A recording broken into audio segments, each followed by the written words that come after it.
सदाशिवसमारम्भाम् शङ्कराचार्यमध्यमाम् अस्मदाचार्यपर्यन्ताम् वन्दे गुरुपरम्पराम्। हरिः ओम् श्रीगुरुभ्यो नमः। हरिः ओम्। न तदस्ति पृथिव्याम् वा दिवि देवेषु वा पुनः सत्त्वम् प्रकृतिजैर्मुक्तम् यदेपि स्यात् त्रिभिर्गुणैः। Deveshu va, among the gods, divi in the heaven, va punaha, among the beings, prithvivyam, on the earth, asti, there is, tat sattvam, no such entity, yat syat, which is muktam ebihi, free from these tribir gunaihi, these three gunas, generated from the very prakriti. These three gunas are evolved. Whatever be the living being, it may be in the earth or it may be in the celestial places. All those living beings, they cannot avoid these three gunas. They cannot be free from these three gunas. This is the meaning of this sloka. So with this sloka, Paramatma is concluding the Sattvic, Rajasic and Tamasic characteristics, and he has discussed elaborately 6 different topics like Jnanam, Karma, Karta, Buddhi, Dhruti, Sukham. Now, Paramatma is telling not only this, he has given a few examples. There are so many other aspects also which are within the limits of these three gunas. He has only discussed 6 topics, but there are umpteen topics which come under the three gunas. So, whatever you see on the earth, so they are bound by these three gunas. It may be an animal, or it may be a plant, or whatever is in the creation, they come under these three gunas. So, in the 14th chapter, Paramatma talked about Srishti, and he said that the entire creation has come out of Maya. Maya is otherwise called Prakruti. Maya is called Apara Prakruti. So, Bhagavan is called Para Prakruti and Maya is called Apara Prakruti. Maya is Trigunatmikam. Trigunatmikam means it consists of 3 gunas, Sattva, Rajas, Tamo gunas. So all the 3 gunas are nothing but the Prakriti Sutras. They are nothing but the part and parcel of the Prakriti, the nature. So whatever you see, it may be either the living being or the plant, it may be the animals or human beings or plants, they must have the 3 gunas. So this is what Paramatma wants to emphasize. If you take the Jadavastus, in that also the 3 gunas are there, but the Tamoguna is dominant. Therefore, it doesn't move and doesn't express anything. If you take the plant kingdom, they are Jadavastus, but they have some kind of sentiency. So, they are not like, a rock or hills or something like that. So, They are tamoguna pradhana, but they can show the Chetana Tattvam, the plant kingdom. Whereas if you come to the animal kingdom, they can have less tamoguna and more rajoguna and sattvaguna. So it all depends on the various animals, like gorilla, dolphin. They are all having intelligence. When it comes to the human being, they have the sattvaguna and rajoguna predominantly. In human being, majority of the people are having rajoguna. Therefore, whatever you see in the Srishti, they are all trigunatmikam. So the proportion varies, whether tamoguna is dominant or rajoguna is dominant, sattvaguna is dominant, it all depends. So tribihi gunaihi muktam sattvam na asti.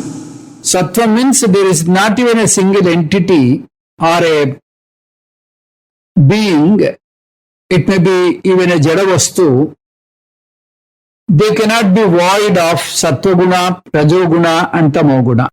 So tribihi gunaihi muktam na asti. So these three gunas are must for all the creation. This is what Paramatma wants to conclude. Prakriti jaihi. These three gunas are evolved out of Maya or Prakriti. So Prakriti is the Karanam, the very reason, cause for this Srishti. So the nature of cause, it pervades the effect. So Karana gune karye anuvartante. So all the gunas in the Karanam, they pervade the Karyam. So therefore, in the Srishti you see all the three gunas. Pradhivyam va divi deveshu va punaha. It may be in the earth, or it may be in the heaven, or it may be any of these 14 lokas, Atala, Vitala, Sutala, Rasatala, Mahatala, Talatala, Patala, or Bhu, Bhuvaha, Swaha, Mahaha, Tapaha, Janaha, Satya. So all these lokas, they come under these three gunas. So this is what we have to clearly understand. Now with this he has concluded the basic Trigunatmika Maya, that is the topic. He has completed that. From sloka number 41st up to 66th sloka, Paramatma is taking up a new topic. The topic being Karma Yogam and Jnana Yogam. In these slokas, he wants to give the entire Bhagavad Gita, the important aspects, once again, as in a condensed manner. This entire chapter is a capsule form of the entire Bhagavad Gita. That's what we have learnt in the beginning. So in the first 15 slokas, in this 41st to 66th sloka, he talked about the essence. Then Karma Yogam and Jnana Yogam, both are there, both are important. Paramatma, he is taking up in a different aspect. We have already discussed Karma Yoga and Jnana Yoga, but now the treatment and the angle in which he is introducing this Karma Yogam and Jnana Yogam are totally different. Now Karma Yoga means a person doing some kind of service to the society, like Pancha Mahayajnas. By doing this, he will get Chitta Suddhi, the purification. And in one word, you can say, it is a way of living in a very divine way, in Daiva Bhakti. Thereby, he will enhance the sadhana chatushtaya sampatti. and he will be qualified for Jnana Yogam. And prior to this, his life will be, totally outwards. Bahyamukam, Pravritti Margam. Now, the Karma Yoga, every person must take up in the beginning, and he must help the society, and he should understand that he is indebted to the entire world. If you inhale the oxygen, then you are indebted to the world. If you are drinking water, you are indebted to the world. So if you are taking food, you are indebted to so many people who are providing your food. So that way, what is it that you are giving back? One must question. So this is what often we hear.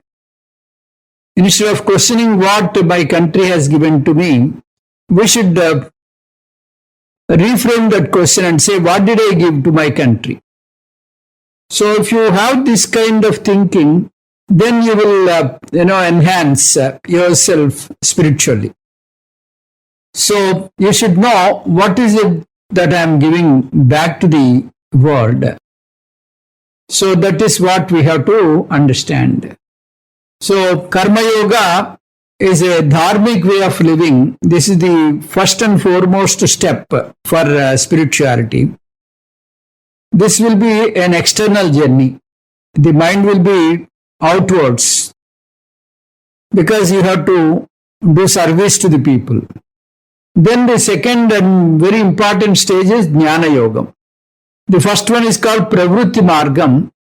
The second one is called Nivritti Margam. Nivritti Margam means the path of withdrawal, the path of renunciation. In this Jnana Yogam, you have to reduce karma to the maximum possible extent. So even if you don't want to reduce, as you advance the years, you cannot but reduce the karmas, because your body will not support external karma. You cannot do yajna. Sitting is a project, standing is a project. So naturally, the outward journey will truncate. The best way to continue spirituality is to look within. So in the later stage of the life, if one takes of Jnana Yoga, the Nivritti Marga, it is very good, because that is the stage where one can make his mind more inwards. He can look within. So one thing we should remember, Karma Yogam and Jnana Yogam, in these two, at least one you have to follow. Both are important for every spiritual person, but one must do one after the other. Like you do degree and then you take up a PG. In the same way, you have to take up Karma Yogam and purify your mind, and go to Upasana Yogam and get one-pointed concentration, and then you should go to Jnana Yogam. This is the method. So this is the essence of Bhagavad Gita. We have seen this. In all these chapters, we keep on dwelling on this aspect. I repeat this. By Karma Yogam, you get Chitta Suddhi. By Upasana Yogam, you get Chitta Ekagrata. Then you have to come to Jnana Yogam. You have to do Sravanam, Mananam and Nididhyasanam. Imbibe the Atma Jnanam. Stay in that Nishtha and get Moksha. So this is the total capsule. So Karma Yogam plus Jnana Yogam is equal to Moksha. This is the equation. If anybody questions you, what is the essence of Gita? somebody said that if you repeat this word Gita, Gita, Gita and all that, it becomes a Tyagi. The Tyagi means that is the ultimate journey. From Bhogi to Yogi is the first stage. From Yogi to Tyagi, that is the second stage. From Bhogi to Yogi means when you do Karma Yogam, you will be a Bhogi. From there you have to come to Yogi stage. From Yogi you have to transform yourself to Tyagi. If you are very stubborn and say, I want to have these comforts and I want to remain as Bhogi, then Shastra will not compel you. Shastra will only say all the best. So, one must, take up the work which is, hereditary. So, if you take up a work which is, hereditary, it is very easy to prosper. So, when you want to, take up a work which is in favor of you, which is of your own liking, that is the best way.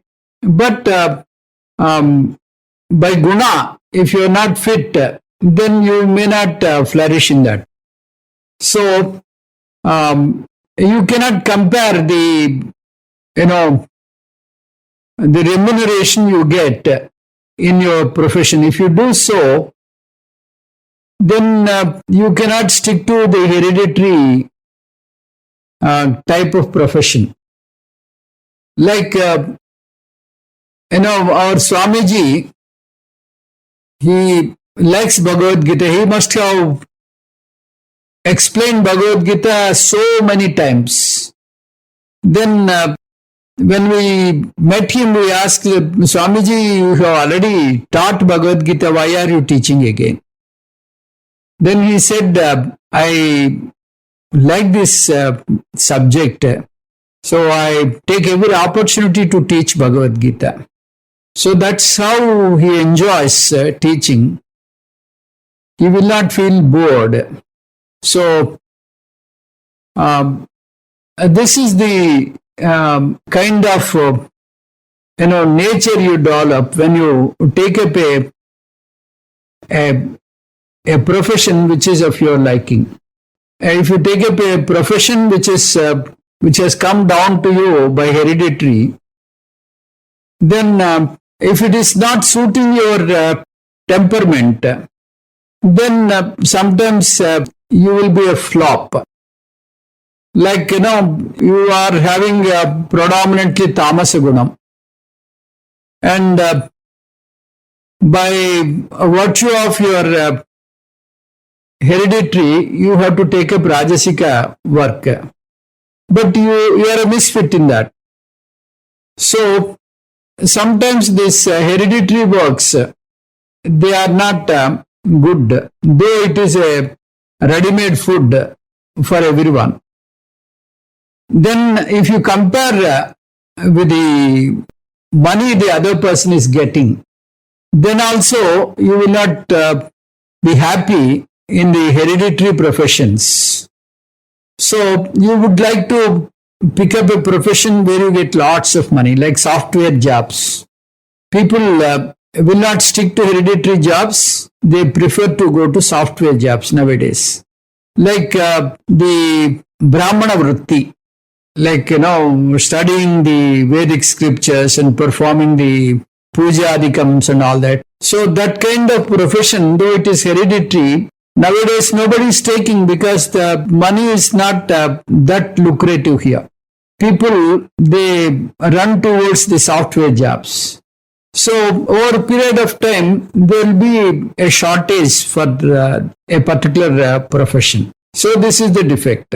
And the second thing is, if you take the work as per your liking, as per your guna, then it will be very happy that you can feel very comfortable in doing the duty. So, if you are a sattvic dominant person, and Rajasa Gunam and Tamasa Gunam are secondary, then you are Guna Brahmana. If a Rajasic nature is dominant and Sattva Gunam and Tamo Gunam are no secondary, then you are a Guna Kshatriya. If your Rajasic Guna is dominant and Tamo Guna and Sattva Guna are secondary in that order, then you are a Guna Vaisya. If you are a Tamo Guna Pradhana, Rajasic and Sattvic Gunas are secondary, then you are a Guna Sudra. This is how the Shastra says. Chaturvanyam maya srishtam guna karma vibhagasaha tasya kartaram apimam vidya kartaram avyayam. Then by virtue of karma, by virtue of your profession, the people are divided. If one takes up a work which is more intellectual, more of a teaching job, then they are called karma brahmanas. If one takes up the administrative jobs and the controlling job, then they are called karma kshatriyas. If one is in a business, then the person is a karma vaisya. If one is helping all the above three categories and he is doing mechanically without using any mind and all that, then he is called karma sudra. So, by virtue of birth, you can divide the people like Jati Brahmana, Jati Kshatriya, Jati Vaisyan, Jati Sudra. And by virtue of Guna, you can divide. By virtue of Karma, you can divide. Jati is not in your choice. You have no choice to dictate Jati. You are born, that's all. But Gunam and Karma are in your hand. So you can choose according to your guna and according to your liking, you can take up the karma and flourish in that. So this is what Paramatma is saying. So with this, the Karma Yogam and Jnana Yogam introduction is over. Now he is slowly describing each character vividly. First one is the 41st sloka.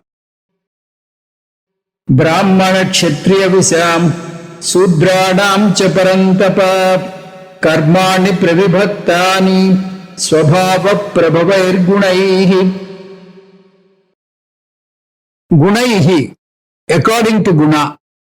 Swabhava prabhavaihi, born of prakriti. Karmani, duties. Pravibhattani, are allotted. Brahmana Kshatriya Visham, Brahmanas, Kshatriyas, Vaisyas, Cha Sudram, and Sudras, Parantapa, Hey Arjuna. Hey Parantapa, Brahmana Kshatriya Visham, Sudram Cha, Karmani Swabhava Prabhavaihi, Gunaihi, Pravibhaktani Santi. O Parantapa, Arjuna, Brahmins, Kshatriyas, Vaisyas and Sudras. So I have divided them according to the work they take up and according to the Swabhavam. So this is what Paramatma said. He did not say the division is not by jati.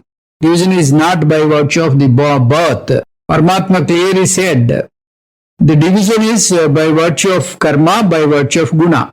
So Karma Yogam is explained from sloka 41 up to 49.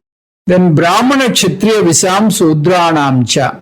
Among the people, there are four varnas. They are Brahmins, Kshatriyas and Vaisyas. Visam means Vaisyas. And they are divided by virtue of their gunas, by virtue of their nature. So, a person can be a Jati Brahmana, but he can be Guna Vaisya or Guna Kshatriya or Guna Sudra. He need not be Guna Brahmana. He may be born out of a Brahmin family. But depending on his work, depending on his nature, we can divide him into a Guna Brahmana, Guna Vaisya, Guna Kshatriya, Guna Sudra, irrespective of the birth. basing on the nature. Karmani pravibhaktani. So, in the same way, there are 4 different types of karmas, and depending on this, we can divide the persons. If the work is more for the welfare of the people, then karma means vritti, the profession. Pravibhaktani, they are given like this by Vedas. So, depending on the work, we can divide the people again. So, in the Purusha Suktam, we see this mantra here. Brahmanosya mukhamasit bahu rajanya krutaha urutadasya yadvaisya padbhyagum sudro ajayata. So, these 4 different people, they are born out of me by virtue of their profession. You can divide them by virtue of their profession. Swabhava prabhavair gunaihi. Swabhava means nature, prakriti. Prabhavaha means it is born out of the nature. So, because of your nature, you take up the work which suits your nature. So, whatever the work you take up, you should feel proud. So, don't compare with others.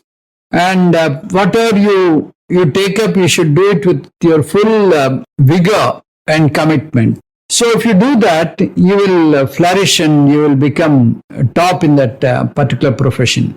You should enjoy the karma. You should enjoy the profession. So, for a result, if you are doing karma, then you get happiness only if it is in favor of you. Whereas if you start liking the very karma, irrespective of the result, then automatically you will flourish in that work. Simo damas tapas saucham kshantirarjavamevacha jnanam vijnanamastikyam brahma karma swabhavajam. Now, in this sloka 42, Paramatma is defining the Brahmin work, the nature of a Brahmin, how he takes up the work and what is his nature. Shamaha, he will have mind control. Damaha, sense control. Tapaha, austerity. Saucham, purity. Then Kshanti, patience. Arjavam, straightforwardness. Jnanam, jnanam means knowledge.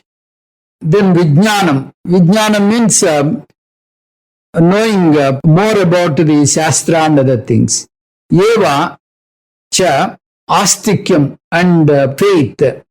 Brahma karma subhavajam. These are the duties of Brahmanas. Shamaha, damaha, tapaha, saucham, shanti, arjavam, jnanam, vijnanam, astikyam, evacha, iti swabhavajam brahma karma asti. So, the mind control, the sensory control, then austerity, then following the dharmic life, then to follow the purity externally and internally, to have a kind of compassion, then to have that straightforwardness, then having interest in Vedic scriptures and Ishvara, and having belief in Paralokas, and having interest in studying scriptures and teaching scriptures. So all this, they come under the duties of Brahmanas. Now if you look at each one separately, we will see what are all they. Here Paramatma has given various duties of a Brahmin. Now we will discuss these duties at length. Angani chatvaro veda mimamsa nyaya vistaranaha puranam dharmasastram cha vidyahetaha chaturdasha chatvara vedaha. Vedas are 4. As you all know, they are very huge, very tough to study. So in those days, there were no books. They have to remember the entire Veda by memory. So they have to keep on chanting Veda day in and day out and remember it by heart. This was the stage. So this Adhyanam and Adhyapanam, this is the process where these people, they used to remember this entire Veda by mere chanting. The Vedas will have 6 angas, shadangas. What are the shadangas? Siksha, Kalpam, Vyakaranam, Niruktam, Chandas and Jyotisham. These are the 6 Vedangas. 4 Vedas are there. They are Rigvedam, Yajurvedam, Samavedam, Atharvana Vedam. So each Vedam, they study it by just chanting. They don't, read a book and all that. That was the old practice. So a person who can chant all 4 Vedas is called a Chaturvedi. Like that, Trivedi, Dvivedi, like that. We have names. Then each Veda will have 6 angas. They are called Siksha, Kalpam, Vyakaranam, Niruktam, Chandas and Jyotisham. What is Siksha? Siksha means the phonetical science. So how you have to pronounce the Veda mantras. We have got Swaritam, Dirgha Swaritam, Udattam, Anudattam, like that, there are various intonations. Plutam is there. So all this you have to follow. So this is a big subject. So they studied for nearly 8 years. And then they will have a total grip over the subject. Then Kalpam. Kalpam means the method of doing yajnas and karma kanda. This is a kind of methodology. Like we say, Satyanarayana Vratakalpam means vidhi, the puja vidhi. So this kalpam will give you the modus operandi of each ritual. Vyakaranam. Vyakaranam is grammar, Vedic grammar. Niruktam. Niruktam is like, dictionary. It will give you the dhatus, the roots. By roots, how these words are evolved, all these are explained there. Then Chandas. Chandas is the meter, like Bruhati, then Anushtup Chandas. The various meters are there, all the meters are explained there. Then Jyotisham. Jyotisham is not the present astrology. It was used to predict the right time to perform yajnas, because they should not face the natural calamities. So they used to predict the right time to perform the Vedic rituals. So this way, the 6 sanghas, they are very auxiliary to each Veda. Mimamsa Nyaya Vistaranaha. Mimamsa is a Shastra which analyzes Veda. It is a kind of key by which you can understand Veda. Because the words in the Veda mantras, they are not directly available in the dictionary. Sometimes if you take a dictionary meaning of these words, you will not get any essence out of these mantras. Especially in Isavasya Upanishad. Each word is having its Lakshyartha, not Vachyartha. So for that you require a kind of Tarkasastram. This Tarkasastram is called Nyayam. So by using this, there were so many Bhashyas. They have written commentaries on each subject. And for Bhashyas again Upabhashyas are there. For Upabhashyas again Upabhashyas are there. So many books have evolved. We have 18 Puranas and 18 Upapuranas. Then Bhagavatam itself is having 18,000 slokas. There is a Sridhar Bhashyam on these 18,000 slokas. Similarly, Bharatam is having 1 lakh slokas. One Nilakantha has written Bhashyam on this. So you can understand, just to study itself, it will take so much of time. And again, to write Bhashyam on that, you can imagine how much of time and thinking and energy is involved in this. Then Dharma Shastram. Dharma Shastram is a value system by which a person can live and stick to Varnasrama dharmas. What are the duties and how a Gruhastu should behave, how a Brahmachari should behave. So all this, how a lady should behave, what is the role of a wife, what is the role of a mother, what is the role of a husband. All these things are discussed threadbare here. Vidya Hyeta Chaturdasa. So there are 14 different studies are there. So they are called Upavedas. For example, Gandharva Vedam, Ayurvedam. Like that, there are again subjects which are, derivatives of this. So for these subjects also Bhashyas are there. So to study this, you should have a lot of time. So you should first of all learn Sanskrit. Sanskrit itself is a big ocean. If you take up that Sandhi Prakaranam, it itself will take you deep dive. So Panini Sutras, again Bhashyas are there, Upabhashyas are there. So one should have enough intelligence to study all these Shastras. So if you have to study all this and you want to influence your students after teaching this, first of all you have to follow whatever is mentioned there, whatever is prescribed there in those subjects. First of all, the Guru must follow and then he should teach. Then only the student will have conviction. So for example, Satyam Vada, you speak truth, is one value given in Taittiriya Upanishad. And the Guru is not following that, students will not have any value for that particular dictum. So, Achinoti Shastrardhan, Achare Stapayatyapi, Swayam Acharate Esmat, Tasmat Acharya Uchyate. So, the Guru must first follow and then he should study all Dharma Shastras and do Dharmacharanam, and then you have to teach. Then only you are the right Guru.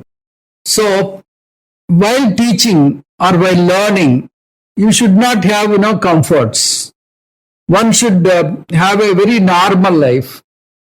So, then only one can study. At the studying stage, one should not be subject to all comforts. Nowadays, you see schools and colleges with all AC accommodation and AC campuses and all that. So, if that is the kind of atmosphere, then according to Shastra, one cannot get the study properly. A student must, in order to concentrate, he should not have a lot of comforts. Sukadhi tyajate vidyam, vidyardhi tyajate sukam. Sukadhinaha kuto vidya, kuto vidyardhinaha sukam. Sukadhi tyajate vidyam means for a person who seeks comfort, who seeks sukam, he is not a good student. He cannot acquire studies. He is a misfit for the studies because his entire life goes in getting comforts. So in olden days where Gurukula Vyavastha is there, so all the people they go to Gurukula and study. Even the king has to go to Gurukula and study along with other students. So because he's come from a royal family, Guru cannot give him comforts. He has to sleep on floor along with others and eat the same food. So there is no parity. So that type of atmosphere was there in the earlier days. So if you are a student, you cannot expect comforts. So this is what our olden system was prescribing. Then the Brahmana dharmas and Brahmana duties, as he explained, Paramatma explained, he has given certain qualities of a Brahmana. They are samaha. Samaha means while taking of a Brahmana vritti, the person must have samam. Samam means he should have control on the mind.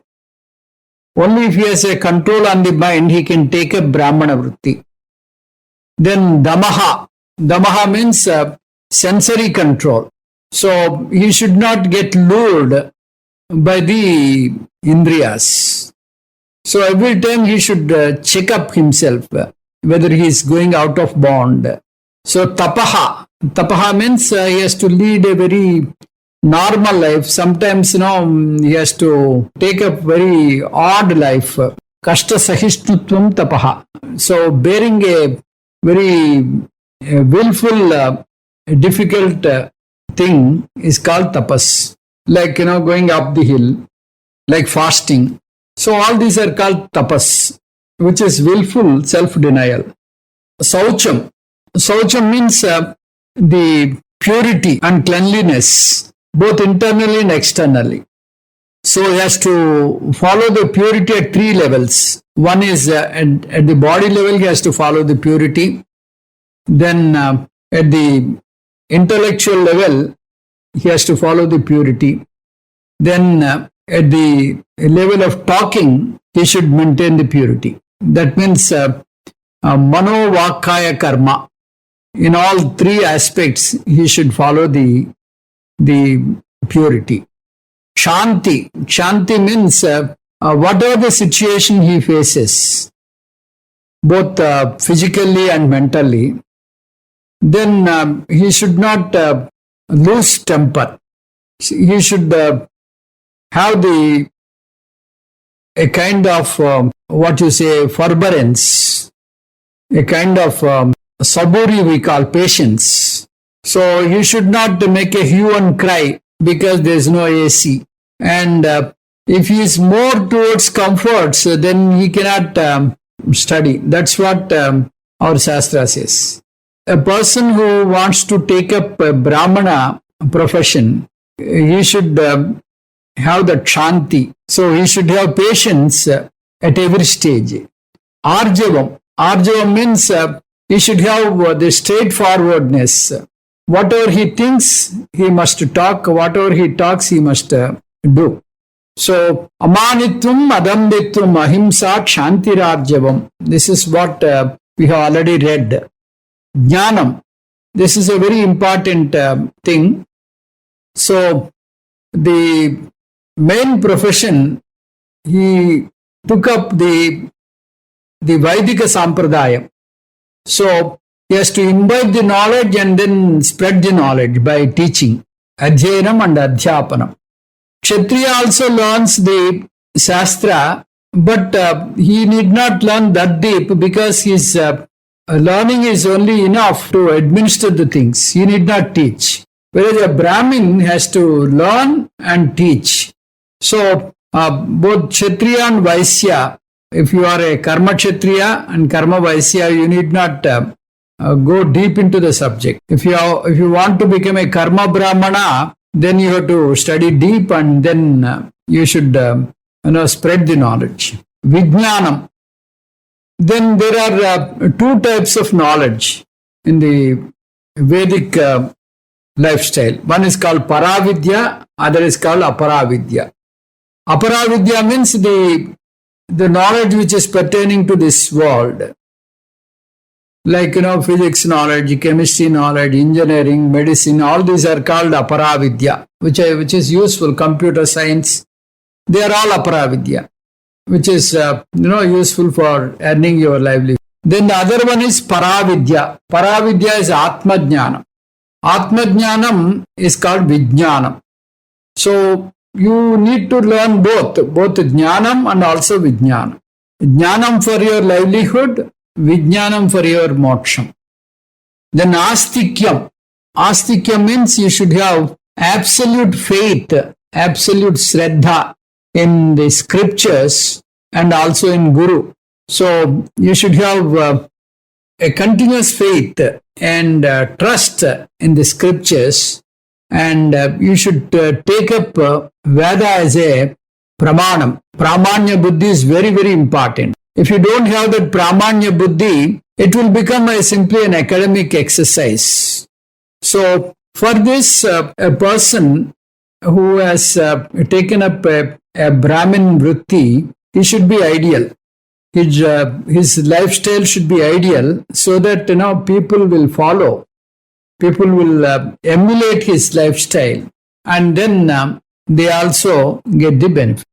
Like in Bhaja Govindam, we have seen that Sura Mandira Tarumola Nivasaha Saya Bhutala Majinam Vasaha Sarva Parigraha Bhogatyagaha Kasya Sukam Na Karoti Viragaha. For a Brahmin, there is no comfort, there is no, a kind of property and all that.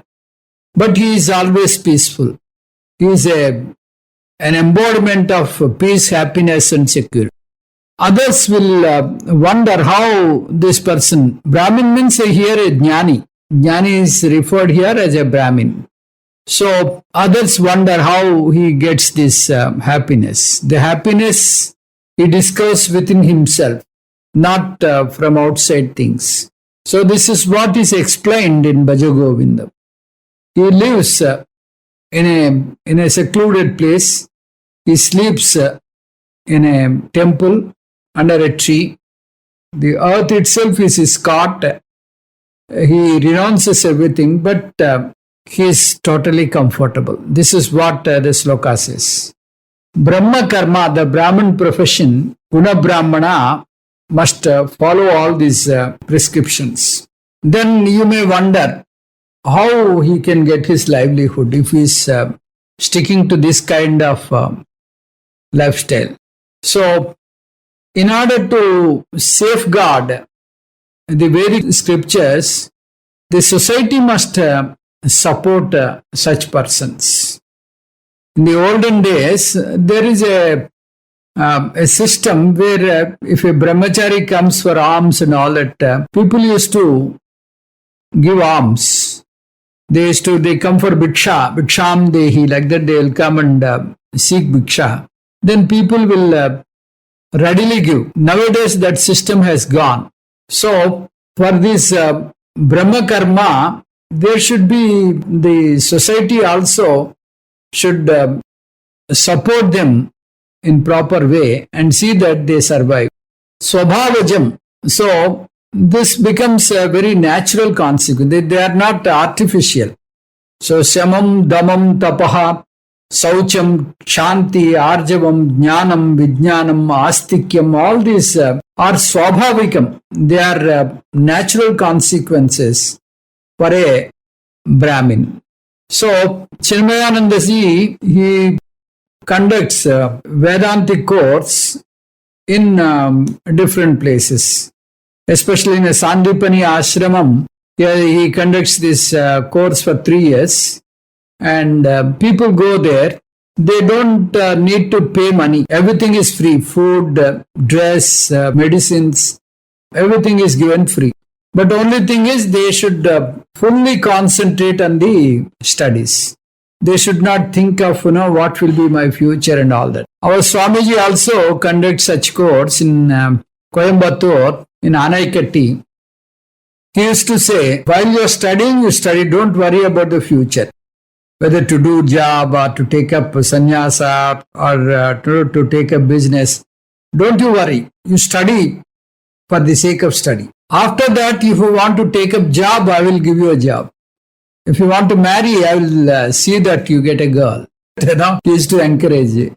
If you want to take up sannyasa diksha, then Swamiji will give him some yellow dress and he will ask him to, there as a brahmachari, something like an apprentice, so that he will understand what is sannyasa jivanam.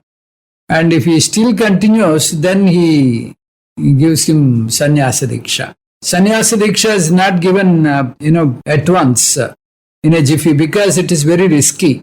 If one takes up Sanyasa Diksha, then he cannot come back. He cannot become a Gruhastha. He cannot renounce that Sanyasa Diksha. So this is a one-way traffic. So keeping that in mind, our Swamiji gives a person who seeks Sanyasa Diksha an yellow dress and tells him that you are a brahmachari and keep in brahmacharyam for some time. I will watch you and then see if you are fit enough to get Sanyasa Diksha or not. Sometimes people do not get Sanyasa Diksha after 10 years also because they do not stick to the dictum. They do not stick to the very conditions of a sannyasa. So Swamiji tells them, frankly, this is not befitting you. Better you don't take. So it is like that. Here in this particular sloka, Paramatma described Brahmana Swabhavam, that is the very nature of a Brahmin, vividly. Like that, he takes up the Swabhava of a Kshatriya, Swabhava of a Vaisya, the nature of a Sudra in the slokas forthcoming. Om Tat Sat Sarvam Sri Krishna Arpanamastu. Om Purnamadah Purnamidam Purnat Purnamudatyate Purnasya Purnamadaya Purnamevavasishyate. Om Shanti Shanti Shanti. Harihi Om Sri Gurubhyo Namaha. Harihi Om.